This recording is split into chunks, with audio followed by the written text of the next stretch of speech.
Dude, that's pretty cool. But I must say, one of the cool things about working at Express is that we get to do stuff like eat chocolate for breakfast, just like that. How cool is that? But I recently got the amazing opportunity to travel to the cocoa plantations of Ghana, where Cadbury's cocoa beans are farmed to make their delicious Cadbury Fairtrade Dairy Milk chocolate, a piece of which I'm holding right here. Now, the Fairtrade sticker that you'll see on the foil wrapping means that you can indulge yourself in this chocolate with a clearer conscience. But to really understand what I'm talking about right now, let's take a look at the incredible origin of chocolate and the good work that Cadbury is doing for the cocoa farmers in Ghana. Kraft Foods SA became the first major local business to achieve Fairtrade certification for Cadbury Dairy Milk chocolate. With over 40,000 of these slabs enjoyed by South Africans every day, we felt it was time to meet the very people who farm the ingredients.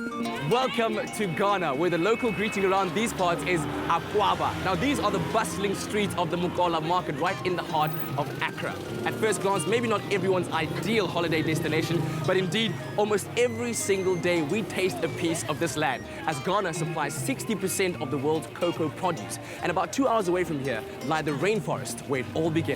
While you get a peek of the landscape on the way to the Fairtrade certified cocoa community, it's interesting to note that this plant grows mainly in the south of Ghana. The north plants crops such as rice and maize.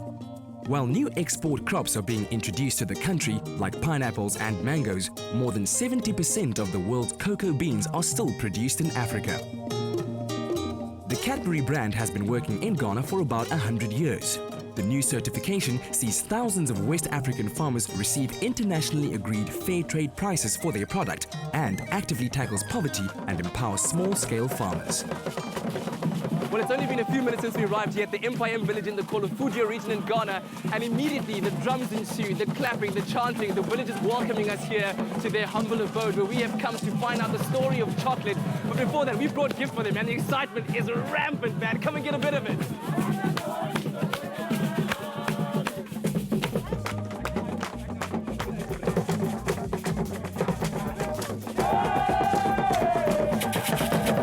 Present-day Ghana has been inhabited since 4000 before Christ, making the region rich in history and culture. I soon got into the swing of things. So as you can see, there's a very popular dance. I'm not sure what it's called. It's got a bit of a Michael Jackson mix. You're like, you guys.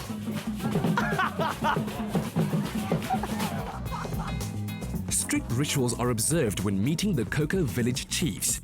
The traditional welcome requires visitors to stand and shake hands with the village elders who are seated.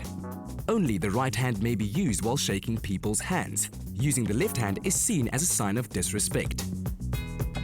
So this is all part of a traditional ceremony after the traditional exchanging of gifts. Yes. A gift is given by the chief, wherein you have to take a sip of this homemade palm wine, I'm told. So first ritual is to the ancestors, that's a lot, and then to yourself.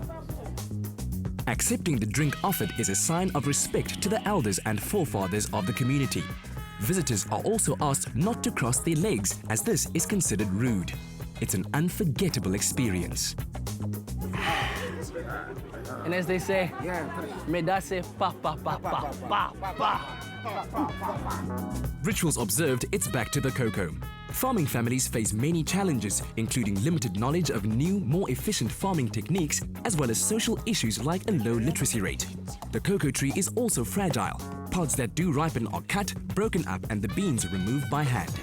Now, y'all, once the pods have been harvested from the trees, this is the first step of their development process. What exactly is happening here? When the beans come from the pods in the farm, you know, when it's taken from the tree, the pods are taken from the tree, the pods are cracked open, and the beans are then taken out. The pods are left behind, the shells, and then the beans are carried quickly to this point. At this point, we call it the fermentation point. The beans are put in a heap and covered, and it takes 6 days for the full fermentation process. But after 3 days, the farmer will have to turn the beans and get some of the membranes out, so that he's left with mainly cocoa beans itself. And the farmer takes the beans to the dry mats for 4 days. So it's solar dried naturally. And that's where you get the flavor, the natural flavor, because every point in the process is natural.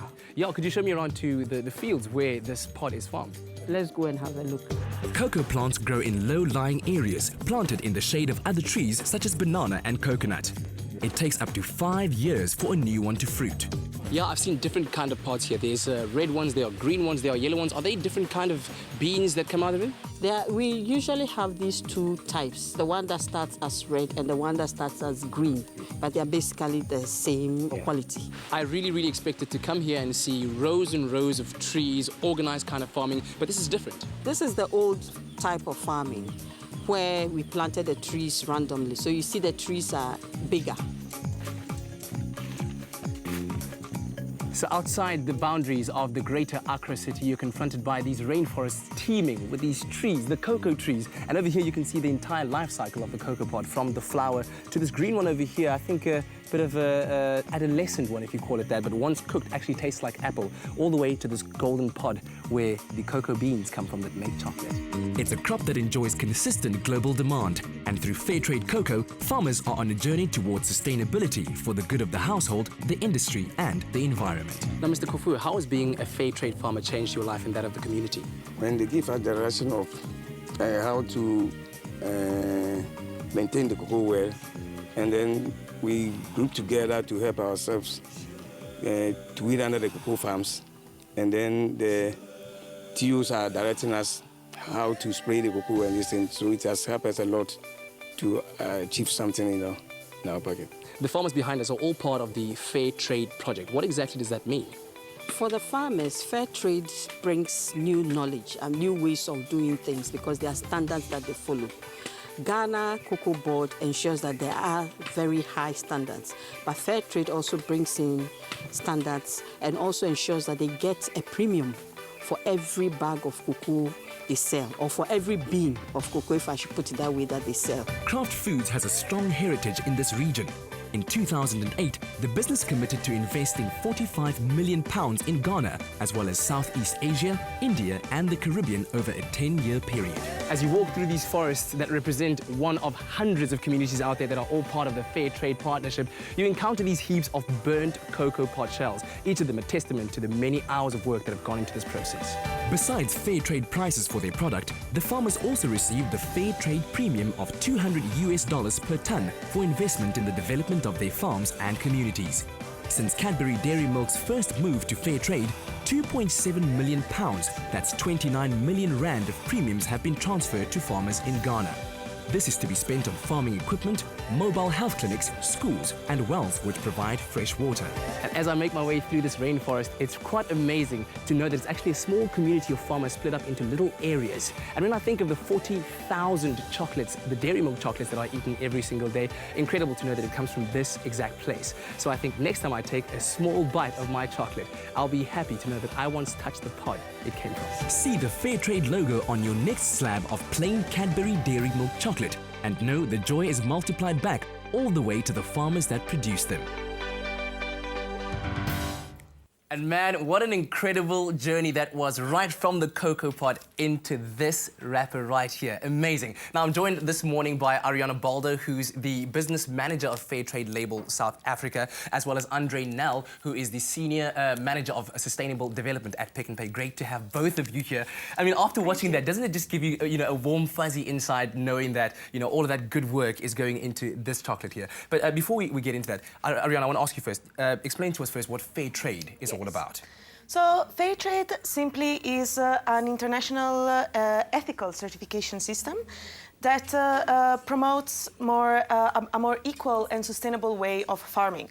So, when, for example, you look at the chocolate, you will see a fair trade label on it. And this means that there are rigorous labor and environmental standards that are met at the farm level.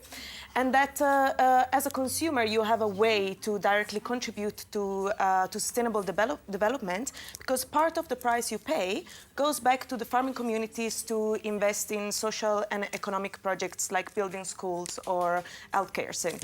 Yeah. Which is really, really wonderful. wonderful. I mean, having been there and actually seen the conditions that they work under, it's a great feeling to know that you're contributing back. But what other products are there in the fair trade range?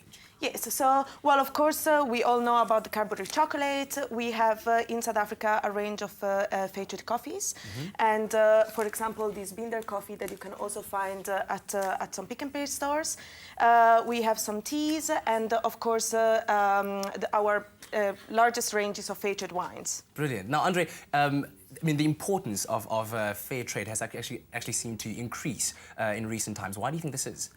Well, I think it's basically due to two things. There's really a growing awareness of the importance of food in our lives.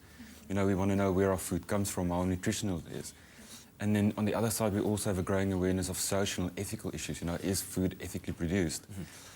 So ethical labels like Fairtrade gives a customer the confidence that when I buy that slab of chocolate, I know it directly benefits someone that actually was making it, whether it be in a community or on a farm. So it's an easy way to identify products that has got a social benefit to it. And Ariana mentioned that, I mean, this is all for the benefit of the small farming communities and really just plowing back into what they do. And as someone that's involved in sustainable development, how do you see the importance of small farmers, you know, let's say to South Africa? Small farmers are very important. You know, worldwide, probably around 2 billion people now are dependent on small farmers. So for Pick and Pay, small farmers are very important. You know, in our country, there's a really serious decrease in the amount of farmers.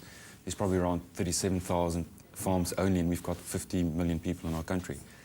So it's a very important part for a retailer to start investing in small farmers to ensure food security and also to ensure things like job creation on farms. Yeah. Now we speak about that symbolism that actually has a very unique meaning behind it. There's, would you mind just maybe explaining to us what what the fair trade label means? The fair trade label, yes. Well, the fair trade label, you see, it shows a person waving, and the whole idea is to have the green that represents the agriculture, which is the focus of fair trade, and the blue representing the sky, so the idea of hope and improvement for the future. And they're all interconnected through this person who's raising his hand up and symbolizing that opportunity and optimism of the producers. So what does the future hold for fair trade in South Africa? So, well, the future is very bright for fair trade in South Africa. Of course, we all know South Africa is a bit behind in terms of sustainable movement and the whole talk about ethical and improvement of trade conditions. But South Africa has the opportunity, the potential to be the driver of this change in the whole of the region, in the whole of Africa. And so we see fair trade as paving the way to bring this change in African communities and make trade better for everyone. So, I mean, in communities and in places where we're talking about, you know, a lack of job opportunities, we're looking at a future where possibly fair trade could be contributing to this. Well, fair trade can be contributing to improvement of livelihoods, to improvement of infrastructure, of services for farming communities, and of course also keeping fair trade all African. We want to develop an all African fair trade concept, has the potential to increase job creations. Brilliant. Well, Ariana, Andre, thank you so much, and thank you for sharing the journey with me. I was watching that for the first time myself right now, and I just have the fondest memories of it. But now we are giving you the opportunity to win a wonderful Cadbury Fairtrade Dairy Milk chocolate hamper. All you have to do, get your phone right now, SMS the keyword Cadbury, your name and your city to 33728. We'll be announcing the winner of that competition a bit later on. We're going to take a quick ad break. When we come back, Ewan gets to choose his new destination in It's Here via Mzansi Tour. Stay with Expresso and SABC3.